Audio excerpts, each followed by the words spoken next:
Bismillahirrahmanirrahim. Assalamualaikum warahmatullahi wabarakatuh.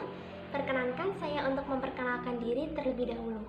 Saya Khairunisa Nurul Hakiki, 210-469, Program Studi Pendidikan Bahasa dan Sastra Indonesia, kelas 2B, Universitas Muhammadiyah Purwokerto Angkatan 2020. Baik, di sini saya akan menjelaskan salah satu materi dalam mata kuliah Sejarah Sastra yang diampu oleh Ibu Dra Eko Israhayu M.Hum, yakni mengenai pujangga. Sebelumnya, sastra Indonesia merupakan sastra berbahasa Indonesia yang telah berkembang sejak awal abad ke-20. Dapat dilihat dengan adanya penerbitan pers berupa majalah dan surat kabar, serta buku, baik dari usaha kalangan swasta maupun pemerintah kolonial Belanda. Kajian terkait sastra Indonesia sendiri tidak hanya berkisar pada novel, cerpen, dan puisi. Maka dari itu, sejarah sastra Indonesia kiranya penting, di mana dalam perkembangannya sastra Indonesia melewati beberapa angkatan, yakni Balai Pustaka, Pujangga Baru, dan Angkatan 45. Antara ketiga angkatan tersebut saling berkesinambungan membentuk suatu sejarah yang utuh dan tentu saja dengan karakteristik yang berbeda-beda.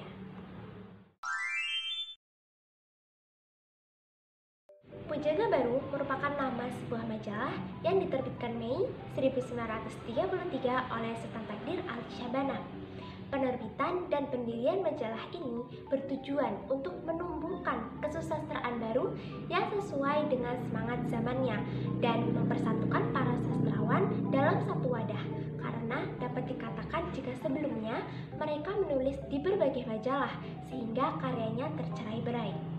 Majalah Pujangga Baru merupakan bukti kebutuhan masyarakat pada zaman tersebut terhadap adanya media publikasi yang memuat dan membahas tentang sastra serta kebudayaan. Di samping itu, majalah Pujangga Baru juga menjadi tempat berkumpul kaum budayawan, sastrawan, dan cendekiawan pada zaman tersebut. Namun, majalah ini tidak terdukung oleh keuangan yang cukup dan peminatnya sangat sedikit. Penerbitannya pun hanya sekitar 500 eksemplar sekali terbit dengan langganan yang membayar tetap sekitar 150 orang saja. Untuk penyebarannya sendiri hanya kepada kalangan guru dan orang-orang yang memiliki perhatian terhadap kebudayaan dan kesusastraan. Pernah juga dikirimkan kepada para sultan tetapi tidak mendapat sambutan hangat. Kemudian, majalah ini juga tidak menyediakan honor bagi para penyumbangnya dan tidak menggaji redaksinya. Meskipun pembaca majalah ini terbilang sedikit, tetapi pengaruhnya sangat besar. Terobosan baru pun banyak dikeluarkan Pujangga Baru, seperti misalnya penggunaan bahasa yang ditawarkan oleh STA yang mengesampingkan bahasa Melayu dengan digantikan oleh perpaduan bahasa daerah dari masing-masing pengarangnya dan bahasa asing. Hal inilah yang menuai kritik dari kaum bangsawan dan para guru yang setia kepada pemerintah kolonial Belanda, termasuk di dalamnya Haji Agus Salim, yang beranggapan jika bahasa dalam majalah ini merusak bahasa Melayu. Pujangga Baru hadir sebagai reaksi atas periode sebelumnya, yakni Balai Pustaka yang terkesan tidak transparan atau menyensor karya-karya para pengarangnya, khususnya yang berbau nasionalisme. Di mana dalam hal ini Pujangga Baru merupakan sastra intelektual, nasionalistik, dan elitis. Pujangga Baru sendiri merupakan majalah yang tentu saja berbeda dengan majalah-majalah lain pada zaman tersebut, seperti misalnya Panji Pustaka 1922 sampai 1945 dan Pedoman Masyarakat 1935 sampai 1942. Majalah Pujangga Baru memberikan sumbangan terhadap perkembangan pemikiran kebudayaan Indonesia dan pantas untuk dihargai tinggi, karena memberikan kesempatan para sastrawan dan budayawan untuk menyalurkan pendapatnya sehingga berkembang polemik yang semarak.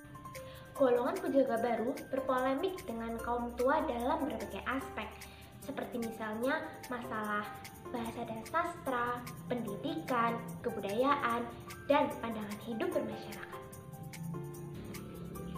Ringkasnya, perdebatan ini berkisar pada gagasan Sultan Tahdir Ali Syabana yang menjunjung tinggi kebudayaan Barat.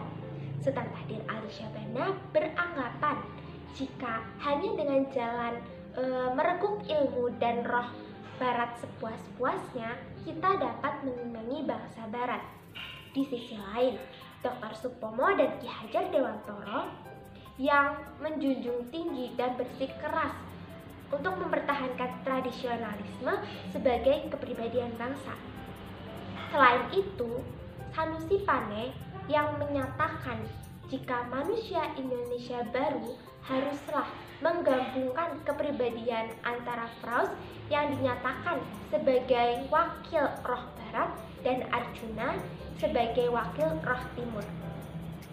Kemudian Ahdiyat Kamiharja menyusun sebuah buku yang berjudul Polemik Kebudayaan yang terbit tahun 1948 dan merupakan buku yang berisi sebagian polemik antara Pujangga Baru dan kaum tua.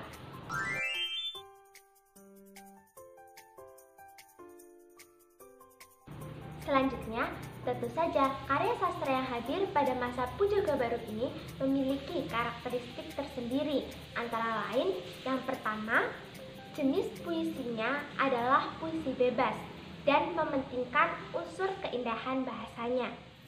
2. Tema yang diangkat sudah beragam, tidak hanya berkisar pada adat atau kawin paksa. 3. Menggunakan aliran romantik idealis, di mana dalam menggambarkan sesuatu menggunakan bahasa yang indah tetapi tidak berlebihan. 4. Lebih transparan dibandingkan angkatan sebelumnya dan dikenal sebagai sastra yang intelektual, nasionalistik, dan elitis. 5. Gaya bahasa yang digunakan adalah bahasa Indonesia modern karena pada saat tersebut bahasa Indonesia sudah diresmikan, yakni bertepatan pada Sumpah Pemuda 28 Oktober 1928. Selanjutnya, gaya bahasanya tidak menggunakan pepatah, perumpamaan, atau peribahasa, melainkan menggunakan gaya penulisan perseorangan. Dan yang terakhir, latar cerita pada karya sastra umumnya berlatar sejarah bangsa Indonesia.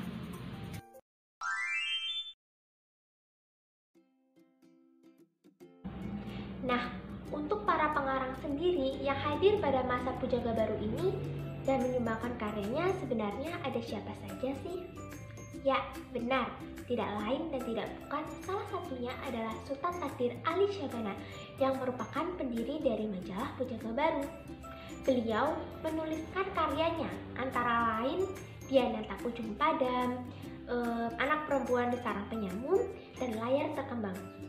Untuk Layar Terkembang sendiri menjadi roman terpenting yang ditulis oleh Sultan Tahdir Ali Syabana, di mana roman ini menceritakan peran perempuan dan kaum muda dalam kebangunan bangsa.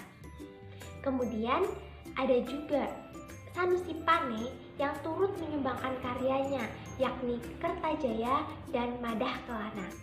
Amir Hamzah juga turut berkontribusi pada masa Pujangga Baru ini dengan melahirkan karyanya yang berjudul Nyanyian Sunyi dan Buah Rindu. Kemudian ada juga Armij Pane dengan karyanya Kisah Antara Manusia, Jinak-Jinak Perpati, dan Belenggu. Nah, untuk roman berjudul Belenggu ini merupakan roman yang bentuk dan isinya bersifat baru, di mana tidak lagi membahas tentang perkawinan adat dan pertentangan, melainkan membahas dan mengupas tentang pergolakan batin dan pikiran yang dialami oleh tokoh-tokohnya. Pada masa Pujangga Baru ini juga dikenal nama Asmara Hadi dengan karyanya Ku Ingat Padamu serta C.E. Tenteng yang menerbitkan karya berjudul Rindu Dendam, Pahlawan Minahasa, dan Putra Budiman.